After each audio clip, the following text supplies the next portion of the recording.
we're going to come back to a topic around digitisation and electrification. What does this mean for electrical contractors? What does it mean for electricians? I mentioned earlier that as technology is evolving, it's becoming somewhat simplified, so we don't have to be scared any longer around sort of complex integration and programming where electrical devices or systems are digitized. We mentioned earlier on when electricity meets digital, we can start to really take some benefits from this, so that it starts to work for you, it starts to work with you, it can deliver more, you can have less waste, you can operate more efficiently.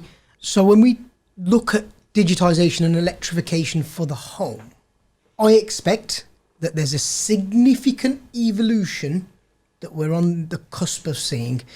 In the next 5 years, I expect there's going to be changes that are not just driven around sustainability topics, probably driven a little bit more around energy costs and the availability of energy as well, but more so with some of the equipment that we're starting to use, electric vehicles and heating controls. So I actually don't think it's going to be an evolution. I think it's going to be a revolution, because it's going to happen a lot faster than we think. We've mentioned that the speed of technology, the way it's driven so fast over the last few years. So in the home, the adoption of these new technologies is going to be quicker, because we're looking at a smaller environment, where in the commercial you're looking at the whole floor or the whole building. Yeah. There's a larger price tag on to drive that building to more sustainable, more efficient, whereas an individual home, the owner, as I said earlier, you might have some connected lamps and light bulbs around the home. And it's their own choice, isn't it? And it's their own choice, and they're driven it. They're the people who sign the cheque to say, I'll have a new system here. So moving forward in the home, we have, as I said, all these different connected devices, lights, plugs. And we're also seeing in the UK, over the last 15 years, when we started seeing PV, maybe 20 years ago, photovoltaic. So we actually got second sources of supply. We never used to have that. We used to have a one-way direction of power from the grid into the consumer unit, and that would feed our sockets. But now we have a PV system, so we've got a second source of supply, so we can benefit from generating on site, reduce our... We can either use the energy ourselves or push it back to the grid and make some money from those guys, or from those people. Or we're seeing battery storage now. So if we're all out at work and the PVs generate energy, they can be stored locally on site. Or if the car's at home, we can use the car as a storage device. And then when we come back into peak time for our electricity, we can draw off these sources before we start buying. In theory, it's a fabulous idea. If you imagine you had, say, 10 houses in a little street, and everybody had an EV car, which is the way it's going to go, and then everybody had PV on the roof, which I think it's going to have to go, yeah. You imagine you have the electricity from the solar, which charges the batteries, and then at peak times, essentially the theory that I have heard is that all the electric cars, assuming everybody is at home at the same time, but they essentially all share each other's energy, so your reliance on the grid is less. As an electrician, I'm excited about the way the industry is going, and what you've just described there is what we call a virtual power plant. So you have a community or a row of homes, a cul-de-sac, where they all have PV, they all have EV, and they all have on-site storage. So they pool their energy resource. So as a collective, they buy from one single source. They use their own energy first before they start buying in. And this isn't just about the bottom line price of energy, X amount per kilowatt hour. This is about allowing or bringing more capacity at a local level.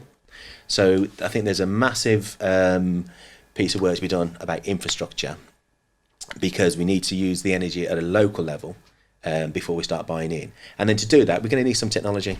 We're going to need to talk to number 2, number 3, number 4, number 5 house to enable that. Yeah. So you're going to have a home controller, which is going to, because it's controlling electricity, makes sense that it sits within the consumer unit.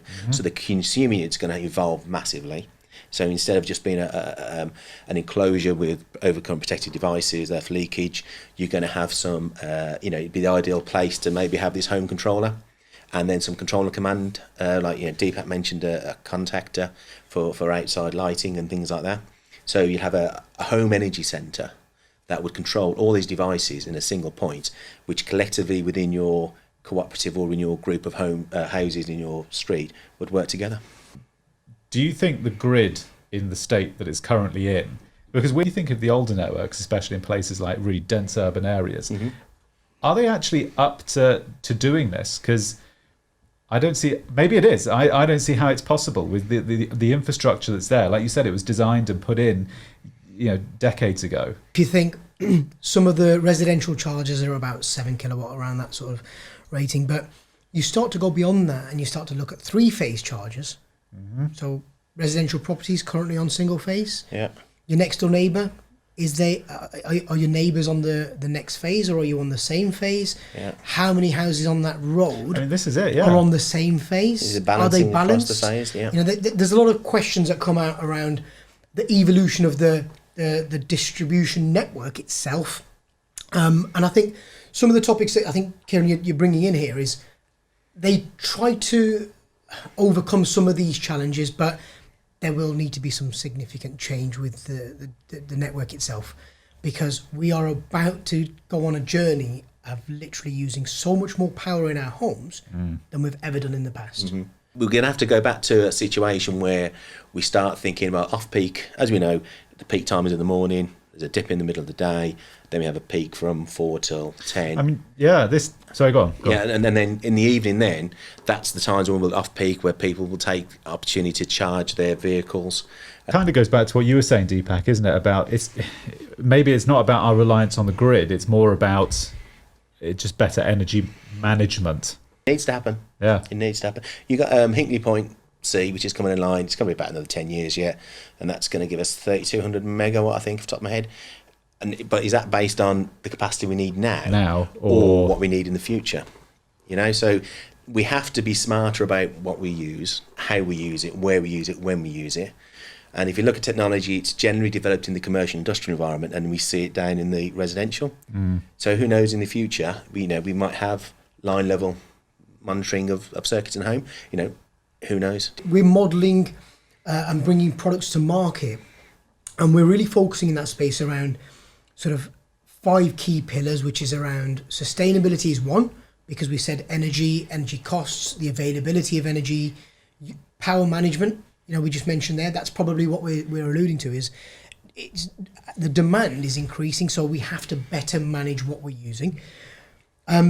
The other sort of areas that we're really focusing on with the evolutions of our technology is bringing efficiency, bringing resilience to the system, improving safety. And I said earlier that in the electrical industry, a lot of the time we bring products to market and they improve safety. Electrical distribution, we're always conscious that we are able to distribute that energy and electricity in a safe way.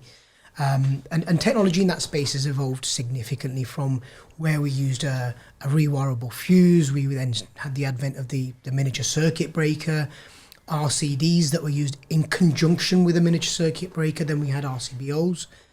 We're now at the point where we're launching devices that are combining all of these protective technologies, but adding on connectivity. So the pillar that we sort of look at is remote everything, because there's becoming a necessity to be able to see what's happening, whether you're on site, whether you're off site. So these sort of 5 key topic areas for us are really important when we look at evolutions and bringing new technologies onto the market. It's already available in that commercial space. The Acti9 active system does exactly that. It allows you to get more efficient. It gives you resilience in your electrical distribution system. It makes it safer.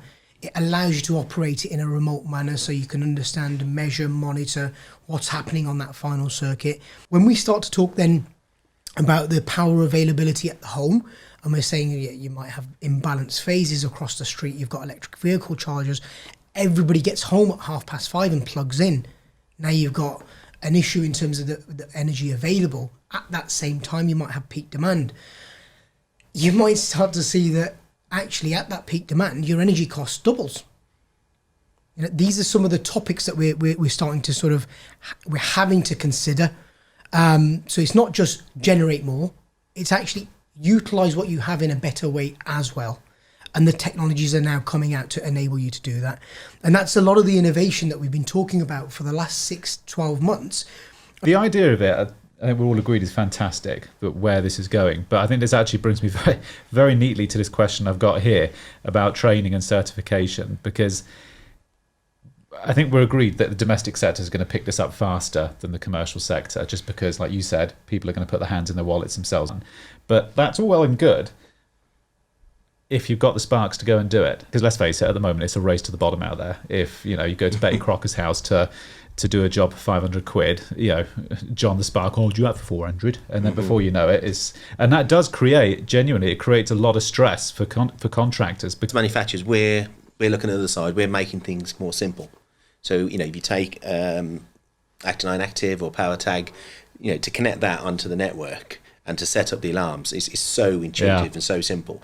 So the key thing that I sort of throw in here is take advantage of some of the training that's available out there in terms of upskilling. A lot of manufacturers provide, for example, CPD free training. With the electrician channel that we operate in Schneider Electric, we try and impart a lot of information around new technologies, topical information to be aware of, how to sort of get yourself ready for changing trends and technologies. You are the ambassador or the expert of that change.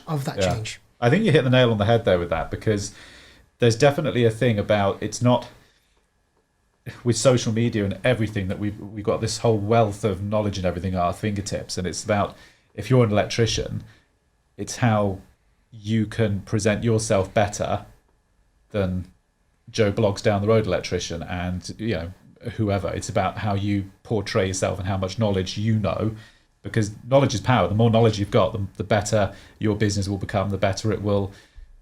Do you know, that's the way I think it is. It's how you mold your business and how much knowledge you're prepared to learn, how much CPD you're prepared to do, and the more of that, that's what turns into dollars in the bank at the end of the day. And it's the way that you can set your business apart from everybody else in that space. That and there will be electricians that will want to undertake the traditional electrical rewire or the lighting and power element of the work that's available, but there's technology that is there available to you to differentiate yourself, that says to your customer, are you aware that you can have these technologies to make your life easier, to better control your environment, whether it's lighting control, heating control, or having scheduling and timing of appliances.